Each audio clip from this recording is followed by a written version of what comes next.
আমি এখানে ক্যান্ডিডেট হওয়ার জন্য আসিনি। আল্লাহ পাক যে সম্মান দান করছে, 2-1 ডজন এমপিদের যে ইজ্জত সম্মান, আল্লাহ তার চেয়ে বেশি ইজ্জত সম্মান দান করছে। খেয়ে পড়ে থাকার জন্য যে অর্থের প্রয়োজন, আল্লাহ পাক সেই পরিমাণ অর্থ দান করছে।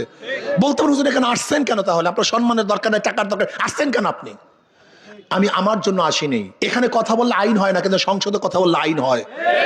এখানে কথা বললে জুলুম মুক্ত দেশ গড়া যায় না, কিন্তু সংসদে কথা বললে জুলুম মুক্ত দেশ গড়া যায়।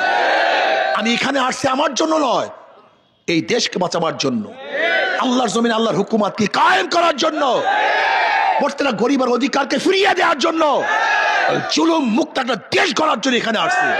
আমি আমার জন্য আসিনি। কাজে কাজ আমার না, এই কাজ আমাদের সবার। যদি মনে করেন হুজুর সংসদে গেলে বোবার মতো বসিয়া থাকবে, কথা বলতে পারবে না, আমাকে ভোট দেয়া আপনাদের ঠিক হবে না, কারণ বোবা ফাটায় লাভটা কি? আর যদি মনে করেন হুজুরে যদি ধাক্কা দিয়ে পাঠাইতে পারি, কোন জালেমরা ঠিক মতো জুলুম করতে পারবে না ইনশাআল্লাহ, বিশ্বাস যদি হয়, তাহলে আমি মনে করব এই কাজ সবার। ছাত্ররা তোমাদের কাজ নাই না নাকি? নাকি গরিব বন্ধুর এই কাজ আপনাদের না শুধু আমার?